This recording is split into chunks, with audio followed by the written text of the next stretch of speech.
Bonjour à toutes et à tous. Le 18 février coïncide avec la Journée nationale de la sécurité routière. L'occasion pour dresser le bilan et étudier les challenges qui subsistent afin de réduire les accidents de la route qui font chaque année des milliers de victimes. L'occasion également de sensibiliser l'ensemble des acteurs pour lutter contre ce fléau et déployer de nouveaux projets dans ce sens. Nous en parlons aujourd'hui en compagnie du directeur de la communication de la NARSA ou Agence nationale de la sécurité routière. Bonjour Abdessadr Mafa. Bonjour madame. Pourquoi la NARSA, pourquoi ce projet de la NARSA pour remplacer le CNPAC? Oui, comme vous savez, lorsqu'on dit CNPAC, bon, pour nos téléspectateurs, c'est le Comité national de prévention des accidents de la circulation, donc, qui a existé depuis 42 ans déjà. La création a été en 1977, même ça a été un petit peu pionnier, visionnaire, d'avoir, disons, une entité qui gère la prévention routière. Donc, après 42 ans d'existence, il fallait bien sûr tenir en compte la conjoncture, parce que c'était un établissement créé par seulement décret. Et même au niveau des missions, c'est un petit peu limité dans tout ce qui est communication, sensibilisation, études en tant que force de suggestion. Également l'acquisition d'un certain nombre, disons, d'outils de prévention routière, et on l'a mis à la disposition des services de contrôle.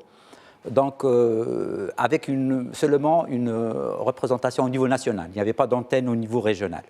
Donc, la création de l'Agence nationale de sécurité routière, la NARSA, donc, c'est une nouvelle entité créée par la loi. Donc, c'est une phase historique pour nous, pour qu'on puisse avoir une entité, en premier lieu, délimiter les responsabilités, parce qu'on ne va pas se contenter seulement du volet prévention, communication, sensibilisation, éducation, mais également, disons, tous les métiers de la sécurité routière. C'est l'entité qui va fédérer, fusionner l'ensemble des métiers, et avec, bien sûr, une représentation au niveau régional. Donc, au niveau de la proximité, on aura, bien sûr, un certain nombre de services de proximité, de qualité, et c'est l'entité qui va gérer, disons, le dossier de sécurité routière, bien sûr, avec l'ensemble des intervenants. Alors, 18 février, journée nationale de lutte contre les accidents de la route ou de la sécurité routière. En 2019, il faut peut-être revenir sur quelques chiffres. Près de 103 000 accidents de la route au niveau du Maroc, une malheureuse évolution de ce chiffre de l'ordre de 6,9%. Quelle est la cause de cette hausse, M. Mafa? Juste pour une petite précision au niveau du bilan, parce que malheureusement nous sommes obligés de donner des chiffres, parce que c'est un soubassement scientifique pour qu'on puisse avoir une idée, un bilan. Certes, il y a une augmentation au niveau des accidents, mais il faut retenir une chose, au niveau des indicateurs, il y a une baisse significative au niveau des tués, ça c'est très très important, une baisse au niveau des blessés graves, et également une baisse au niveau, disons, de taux de gravité. Ça, c'est très important. Très bien. Et si on compare, disons, l'année 2019 et même les 5 dernières années, il y a une tendance baissière. Donc, en chiffre absolu, on peut dire que 2018-2019, en termes de tués, on a pratiquement les mêmes chiffres qu'en 2002-2003, sachant que le parc automobile a augmenté, le trafic a augmenté. Donc, il y a, disons, on maîtrise la situation. C'est-à-dire la sécurité routière, outre, disons, l'augmentation du parc automobile, de la population également, la mobilité, il y a une maîtrise au niveau de la sinistralité. Pour les causes, certes, tenant en compte les études qu'on mène, c'est le facteur humain, malheureusement, qui sort toujours, parce que chaque accident a une spécificité, mais au niveau des causes, il y a le comportement humain, c'est le non-respect du code de la route, le non-respect, parce que l'espace routier, c'est un espace géré par la loi, géré par une réglementation qu'il faut respecter. Et on travaille dans ce cadre-là, et vous savez mieux que moi que le dossier de sécurité routière, c'est un travail de longue haleine. Parce que pour impacter le comportement humain, pour encadrer le comportement humain, il faut travailler d'arrache-pied avec l'ensemble des intervenants. Ce n'est pas une problématique, disons, administrative, mais une problématique sociale et sociétale. Nous sommes tous concernés, nous sommes tous des usagers de la route. Et chacun de nous, que ce soit un responsable, un étudiant, un enfant, un parent, une maman, nous sommes tous concernés parce que... Notamment des conducteurs de les transport en commun. Bien sûr, les conducteurs professionnels, parce qu'ils sont plus concernés que nous, mais nous sommes tous des usagers de la route, que ce soit les conducteurs, les passagers et même les piétons, parce que les usagers vulnérables, notamment les conducteurs de deux roues et les piétons, constituent plus de 50% de tués. C'est inadmissible. Les enfants moins de 14 ans, c'est pratiquement 10% des tués. C'est inadmissible comme chiffre. D'où nous sommes en travail, bien sûr, d'arrache-pied. Il y a des indicateurs encourageants. On travaille dans le cadre d'une stratégie, bien sûr. Peut-être on aura l'occasion d'expliquer ça. Vous y arrivez. Nous avons une stratégie, nous avons une vision, mais je peux, à travers vous, dire que nous sommes tous des usagers de la route, nous sommes tous des citoyens. Il y a un espace routier qui nécessite plus de vigilance. Il y a des règles, une réglementation à respecter, parce que l'usage de la route est dangereux et il nécessite plus de vigilance de notre part en tant que citoyen. Nous parlons de bilan annuel. Donc, nous sommes à combien de tués en 2019 ? Alors, sur la base du bilan provisoire, mais il est officiel, c'est 3 384 tués. En baisse. Ce chiffre est en baisse par rapport pratiquement moins 3%, 3%. De 80, donc 94. Donc, c'est une baisse en termes de tués, mais comme j'ai dit, en chiffre absolu, on a pu stagner même, on a cette tendance baissière au niveau de nombre de tués et de nombre de blessés graves. Très bien. Qu'en est-il maintenant du bilan d'étape de la stratégie 2017-2026 que justement le comité a établi pour baisser ce nombre de tués, mais aussi le nombre des accidents de la route de manière plus globale? Alors, pour la stratégie, c'est la deuxième stratégie d'Esnalin, 2017-2026. Donc, on a une stratégie, on a déterminé des objectifs chiffrés pour la première fois.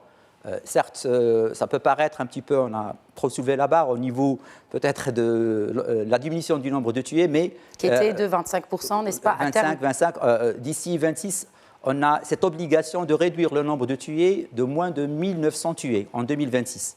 On a cette marge de manœuvre, sachant que si on travaille, et la stratégie nous permet ça, parce qu'on a maintenant les moyens alloués, financiers, humains, on a une stratégie, on a une vision, on a déterminé les priorités, on a les indicateurs, disons, un soubassement scientifique pour qu'on puisse travailler, et on a cette mouvance dynamique autour de ce sujet avec une volonté, disons, politique, mais également de la compétence, du know-how, et je pense que nous sommes sur la bonne voie, sachant qu'on a pu épargner des vies humaines durant les 5 dernières années. Il faut seulement travailler et être conscient que le dossier de sécurité routière, c'est une vraie problématique sociétale qui nous concerne tous. Certes, il y a le volet, disons, institutionnel, parce qu'en termes de communication, de sensibilisation, on essaie donc de créer cette culture de sécurité routière.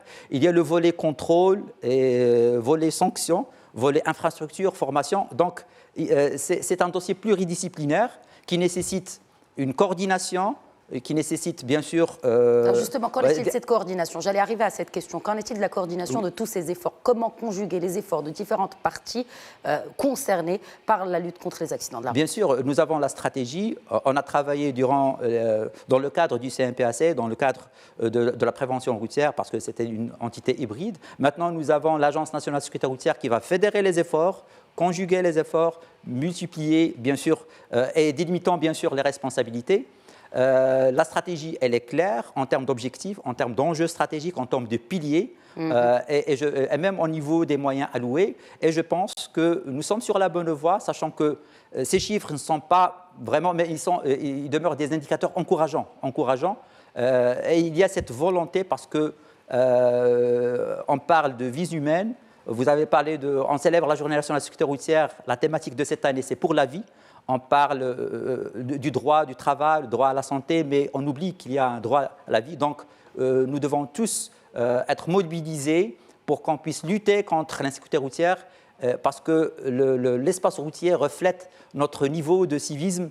Et je pense que tous les citoyens sont concernés par l'usage de la route, parce que la route l'espace routier, il est là, il est géré par des réglementations qu'il faut seulement respecter. Alors, vous avez parlé du droit de la vie, qui est bien sûr le premier droit des droits de l'homme établi par les Nations Unies, n'est-ce pas?